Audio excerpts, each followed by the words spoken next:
And while candidates and political parties differ on ideologies and issues, criminal justice reform is one that many on both sides of the aisle agree needs to happen. With us this morning is Holly Harris, Executive Director of the Justice Action Network.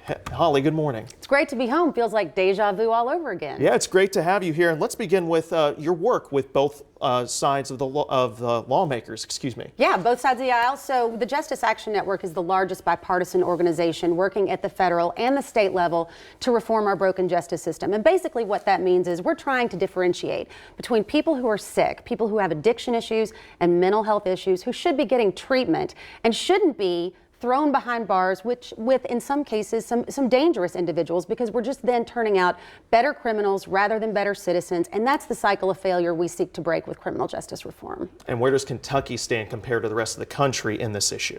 Well, the past 5 years have actually been pretty good for Kentucky, and the Commonwealth has been in the epicenter of this entire sort of drama. You know, Kentucky was the first state to pass a dignity bill, which improves conditions for incarcerated women. That was Senator Julie Rocky Adams' bill. That was quite helpful in sort of getting Senator McConnell to help pass the First Step Act at the federal level. And so Governor Bevin has done some good things, especially at the beginning of his administration with Ban the Box, being helpful to expungement.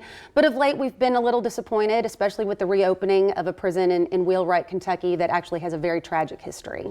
And how important is it for the legislature to continue to work in criminal justice reform? And in what areas does Kentucky need to continue to improve? Well, that's where our focus is working with lawmakers on the right and on the left. And we've really had a great experience with Speaker Osborne and the Senate President Stivers in moving Kentucky forward and opening up opportunities for second chances to people who have records. You know, 1 in 3 American adults in this country has a criminal record. So every single American family is now impacted by our broken justice system.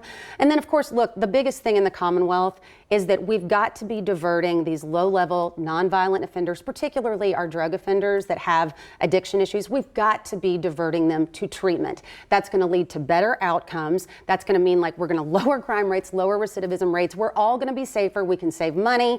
And that, again, is what's going to break the cycle of failure. Because this is an issue that's affected thousands of Kentucky families. Oh, and it's really tragic. In fact, Kentucky is one of the top states in the nation with children who have had an incarcerated parent. So, you know, and that's just, as a single mother, that's heartbreaking to me. I mean, we've got to do better. All right, well, Holly, thank you so much for joining us this morning. Thank you. And State of the Commonwealth, we'll be right back.